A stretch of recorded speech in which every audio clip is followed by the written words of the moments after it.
Olá, caro investidor. Eu hoje estou aqui para partilhar contigo um erro que cometi quando fiz o meu primeiro investimento imobiliário lá em 2019 e que eu sei que é importante aprendermos com os nossos próprios erros, mas é ainda mais inteligente aprender com os erros dos outros, ainda para mais porque não vamos ter tempo de cometer todos os erros. Por isso eu decidi partilhar contigo este meu erro que quase não, que poderia me ter levado basicamente à falência ou que me poderia pelo menos ter comprometido seriamente todo o meu projeto de investimento imobiliário. Eu não sei tu, mas eu fui criado numa mentalidade com uma educação tradicional, típica portuguesa, que diz estuda muito, tira boas notas, arranja um trabalho que te paga relativamente seguro, que te paga um salário decente, trabalha duro a vida toda e um dia, quando chegar à reforma, vai finalmente aproveitar. A verdade é que eu fui criado nesta mentalidade e que, pouco a pouco, ah, ao longo, ao longo do tempo em que fui estudando sobre a área do desenvolvimento pessoal e sobre a área de investimentos diversos, dos diversos livros que tive a oportunidade de ler, hum, eu comecei a reparar que eu estava numa coisa que hoje em dia na área financeira, a educação financeira se chama na roda dos ratos. Basicamente, eu trabalhava duro, mas sem transição e sem escalabilidade, em que o meu tempo era a única coisa que eu trocava basicamente o meu tempo por dinheiro. Não sei tu o que é que fazes, mas trocar tempo por dinheiro significa que vamos rapidamente chegar ao nosso limite, porque os dias têm 24 horas, todos nós temos 24 horas, mas não temos todos os mesmos resultados. Por isso, basicamente, a roda dos ratos era trabalhar para ganhar dinheiro para pagar as contas não tinha mais dinheiro e era este ciclo vicioso, estava sempre assim, sem nunca verdadeiramente escalar e atingir de algum modo ou contribuir de algum modo para a liberdade que eu tanto falo neste canal. Por isso eu vou partilhar contigo qual foi o erro de investimento imobiliário que me poderia ter levado à falência. Antes de mais, o meu nome é Hugo Durães, eu sou coach, sou investidor imobiliário. Por favor, deixa aqui o teu gosto no canal se o investimento imobiliário é uma área que te interessa. O teu gosto é muito importante, porque quanto mais gostos tiver, mais o YouTube vai dizer que este conteúdo é pertinente e vai fazê-lo chegar ao máximo de pessoas possível. E o meu objetivo aqui é simplesmente chegar ao máximo de pessoas possível para de algum modo agregar algum valor para quem este assunto faça sentido. Se quiseres ir ainda mais longe, podes subscrever no canal e assim vais ter acesso a todos os vídeos que eu mandar sobre esta temática de investimento imobiliário, finanças pessoais e também alguma área de desenvolvimento pessoal. A verdade é que esta história da roda dos ratos, que eu vi que estava basicamente dentro dela, se nunca ouviste falar, faz uma pesquisa ou deixa nos comentários que eu no próximo vídeo desenvolvo mais essa temática. A verdade é que eu comecei a identificar-me cada vez menos com essa visão de vida no longo termo, no médio e longo termo. Por isso comecei a estudar sobre investimentos e um dos investimentos que me chamou mais a atenção devido ao seu potencial e devido à sua credibilidade no tempo foi o investimento imobiliário. E então, nessa altura, decidi, depois de ler vários livros, feito vários seminários sobre estas temáticas, decidi lançar-me efetivamente para fazer a minha primeira compra, o meu primeiro investimento imobiliário, basicamente. Por isso eu reuni toda a minha coragem, porque sinceramente eu acho que tive que utilizar todas as estratégias e astúcias que aprendi nos cursos de desenvolvimento pessoal para poder efetivamente avançar, porque tinha muitos receios, muitas crenças, muitas coisas que me estavam a puxar para trás, muitas boas desculpas que até me convenciam a mim mesmo. Por isso, um dia decidi, enviei o e-mail a um agente imobiliário da minha confiança, que era conhecido da minha esposa, por isso decidi fazer uma parceria com ele, uma colaboração, basicamente, não é uma parceria, é uma colaboração com eles, aos seus serviços, para atingir os objetivos de ambos. E pedi-lhe disse-lhe as características do imóvel que eu queria, os valores que estava disposto a pagar, a zona geográfica que me interessava mais, e Após algum tempo, ele enviou-me 4 ou 5 apartamentos. Desses 4 ou 5, nós fomos visitar, penso. Eu aproveitei uma visita a Portugal para ir visitar 2 ou 3 apartamentos, já não me recordo exatamente, isto foi em 2019. E desses apartamentos que eu visitei, a verdade é que um deles tinha um conjunto de características mais adequadas com aquelas que eu pesquisava, do ponto de vista de valor, de estado, de conservação do apartamento e da área geográfica. E decidi avançar. Disse, olha, ok, bora lá, é hora de avançar, um dia vai ter que ser, e vai ser agora, neste momento, e vai ser esse apartamento. Então, eu decidi avançar, avancei, e então estava prestes a comprar o meu primeiro apartamento com o objetivo de eu colocar no mercado de arrendamento e ter uma renda passiva relativamente a ele.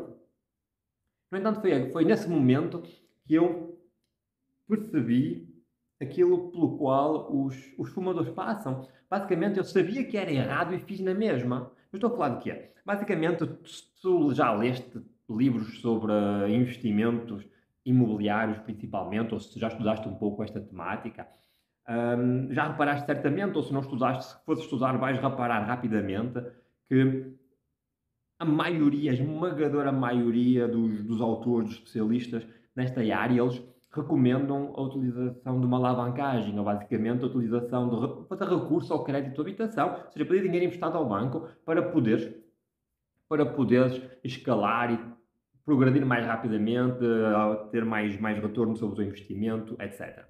A verdade é que eu, apesar de, logicamente, e tendo em conta os meus objetivos pessoais, saber que isso fazia sentido para o meu projeto, a verdade é que para comprar esta primeira fração imobiliária, eu não tive coragem. Eu não tive coragem. Eu decidi pagar com dinheiro na mão. Típico português. Pá, dinheiro na mão.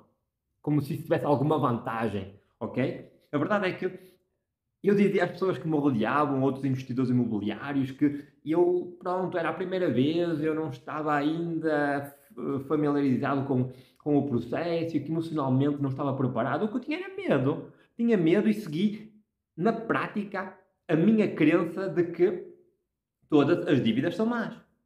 Não sei se já ouviste alguém que gosta muito de ti, que se preocupa contigo, de dizer que evita as dívidas a todo o custo. A verdade é que eu cresci um bocadinho nesta mentalidade e não há nada errado com isso. No entanto, se fores ler um pouco sobre o assunto, tu vais ver, pelo menos os autores defendem, que existem dois tipos de dívidas: as dívidas boas e as dívidas más. As dívidas boas, basicamente, são todas aquelas que te metem dinheiro no bolso. As dívidas más são aquelas que te tiram dinheiro no bolso. Há que evitar ao máximo as dívidas más, e as dívidas boas é uma questão de se refletir sobre o assunto e logo ver se faz sentido ou não. Mas pode ser muito interessante ter um conjunto de dívidas boas, e muitas pessoas já enriqueceram através do recurso à dívida boa. A verdade é que eu nesse momento não tive coragem. Para mim só existiam dívidas más, apesar de eu saber, é como os fumadores. Eles sabem que fumar faz mal, mas fumam na mesma. Eu sabia que deveria, logicamente, tendo em conta os meus objetivos, fazer recurso ao crédito à habitação, mas não fiz. Não fiz. E isso, quase que, isso poderia me ter levado à falência. Porque eu investi grande parte do meu capital num único bem. Basicamente coloquei todos os ovos na mesma cesta. Isto, no ponto de vista de investimento e de risco, isto aumenta drasticamente o risco e aumenta também a minha exposição, a minha vulnerabilidade, o que pode ser muito perigoso. Imagina que eu meti os meus fundos próprios todos neste primeiro investimento imobiliário, um investimento imobiliário, e se corria mal.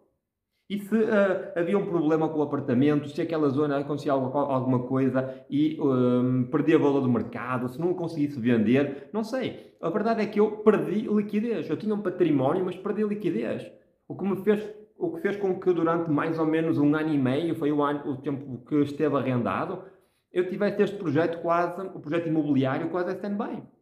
Em stand-by, porque perdi extrema liquidez, perdi potencial de crescimento. Okay? E perdi certamente um conjunto de oportunidades também devido a esta situação. Por isso, este foi o erro que cometi, foi neste primeiro investimento, tendo em conta os meus objetivos, a minha idade e a minha visão do projeto imobiliário, não pedir crédito de habitação e assim colocar em risco todo o meu projeto imobiliário, porque podia ter perdido o valor, ou seja, perdi a liquidez e não poder crescer e não pude aproveitar outras oportunidades que surgiram. Entretanto, porque a minha liquidez estava fragilizada, mas não tinha dívida. E no início aquilo parecia uma coisa mais importante. Pois a verdade é que todo o tempo que tive o apartamento eu estava preocupado. Eu disse, eu tenho que vender isto, eu tenho que vender isto, porque eu quero ganhar liquidez, eu quero fazer as coisas como fazem sentido para mim.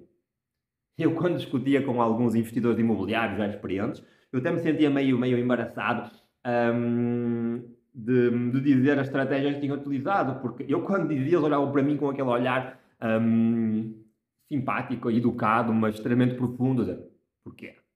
Porquê é que fizeste isso? Podias ter feito de modo diferente, com mais rentabilidade, poderias comprar vários apartamentos entretanto e agora estás aí estagnado, estás aí preso. Eles olhavam para mim, eles não diziam isto, mas o olhar dele dizia-me isto e fazia como se sentisse um bocado embaraçado.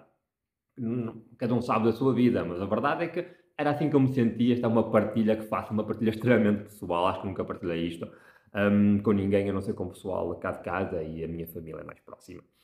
Por isso, agora, deixa-me partilhar contigo aqui algumas informações simples e práticas sobre o crédito de habitação em Portugal. São informações de pesquisa, cada caso é um caso. No entanto, estas são informações relativamente gerais e que são importantes e que, para aquela pessoa que deseja iniciar, fazer o seu primeiro investimento imobiliário, podem, acredito eu, de algum modo, ajudar a desmistificar todo este conceito. A verdade é que, atualmente, em Portugal, se tu queres pedir um crédito de habitação, o banco vai-te emprestar entre 80% a 90% daquilo que precisas. 80% a 90% não é bem 80% a 90% daquilo que precisas, mas basicamente, imagina que tu vais comprar um apartamento por 200 mil, ou seja, chegaste a acordo, vais comprar um apartamento por 200 mil e pedes 80%. 80% normalmente é o que é dado numa fase tradicional, numa fase em que não tens ainda muito histórico com o banco. 80% é o valor que o banco vai emprestar para se quiseres comprar uma fração imobiliária para uma habitação secundária e pode ir até 90% se for para a habitação própria permanente. Ok? Isto é importante. No entanto, imagina que queres comprar uma casa para arrendar, ou seja, para a habitação secundária. Vais ao banco, pedes uma habitação secundária, pedes um crédito para uma habitação secundária e o banco normalmente, eles estão, depende de banco para banco, mas a maioria consegues ter até 80% do valor que vais pedir. No entanto, há aqui um detalhe, parece um detalhe, mas é extremamente importante, porque tu pedes 80% de um valor. Agora, imagina que vais comprar, como estava a dizer há pouco, um apartamento por 200 mil e vais pedir 80% ao banco. A verdade é que o banco, a seguir ao teu pedido, ele vai mandatar uma avaliação do imóvel. E essa avaliação, imagina que a avaliação, o especialista faz o relatório ao banco e diz que avalia o imóvel em 180 mil, ou seja, menos 20 mil do que aquilo que tu tinhas combinado comprar. A verdade é que o banco só te vai emprestar 80 mil desses 80 mil, 80% desses 180 mil, ou seja, vão-te emprestar sempre uma percentagem, ou seja, 80%, relativamente ao valor mais baixo, seja da avaliação, seja do valor. Imagina que a avaliação dava 220 mil, ou seja, mais 20 mil. O banco iria-te emprestar 80% de 200 mil. Como deu 180 mil, ele vai-te emprestar 80% de 180 mil. Ele empresta sempre uma percentagem relativamente ao valor mais baixo, seja do valor de compra, seja da avaliação, ok? Espero que esteja claro, porque isto é uma informação extremamente pertinente. Pronto, sendo assim, se vais comprar, por exemplo, para arrendar, vais pedir 80% do valor e eles vão te emprestar mediante a tua taxa de esforço. Isto quer dizer que o Banco de Portugal recomenda normalmente que não ultrapassemos uma taxa de esforço dos 35%. Tudo isto, como tudo na vida, é negociável, mas é importante não passem os 35%, porque a partir daí, 35% do vosso rendimento. Basicamente, vocês não podem ter de despesa mensal ou seja, de dívida ao banco, mais de 35% do vosso rendimento do agregado familiar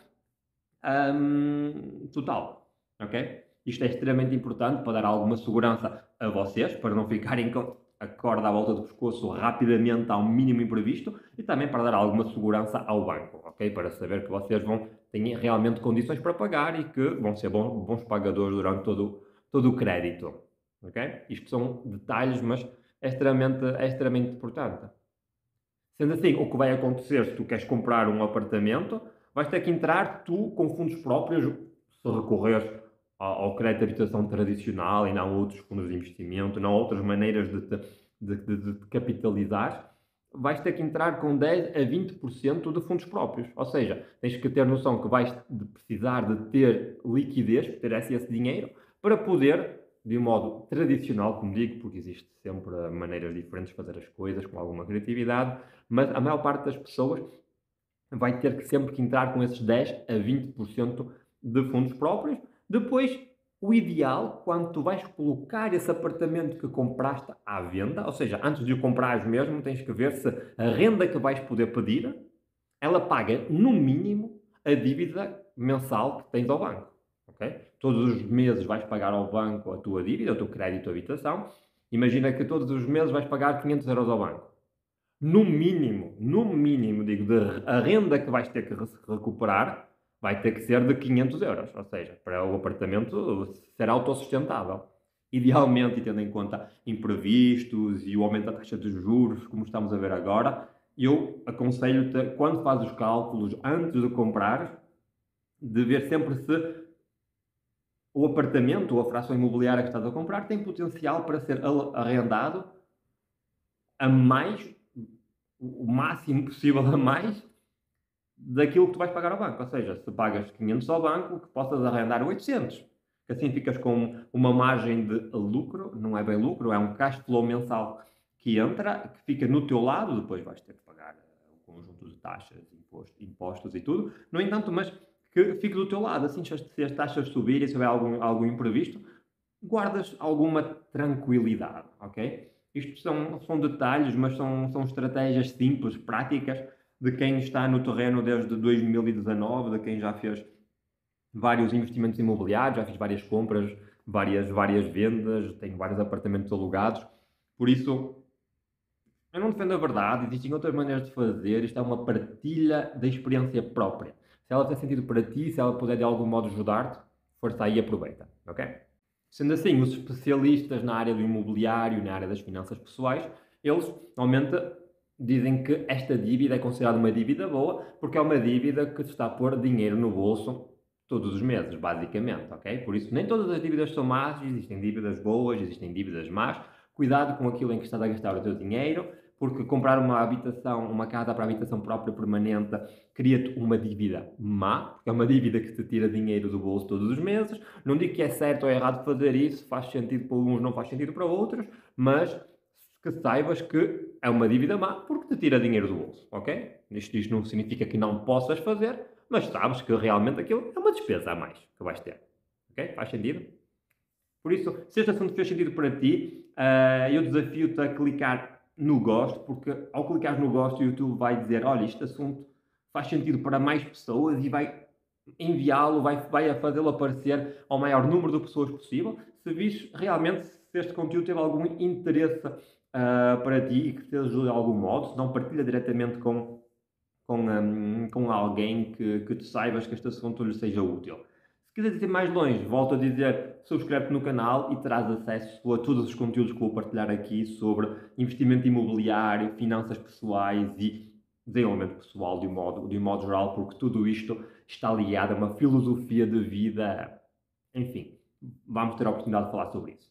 Por isso, se tiveres também alguns comentários, se é já investidor imobiliário, utilizas estratégias diferentes, deixa aqui nos comentários essa estratégia, partilha connosco, vamos todos crescer juntos. Quem sabe a estratégia que tu usas é aquela que aquela pessoa que se quer lançar e está com medo de fazer o seu primeiro investimento imobiliário, está mesmo a precisar, por isso vamos crescer juntos, juntos somos mais fortes, juntos como investidores imobiliários vamos fazer crescer o maior número de pessoas que estão à nossa volta, porque o segredo da vida é dar. Estamos aqui para contribuir. O meu nome é Hugo Durães, eu sou coach, sou investidor imobiliário e desejo-te a ti excelentes investimentos e não te esqueças de ser feliz. Até breve. Tchau, tchau.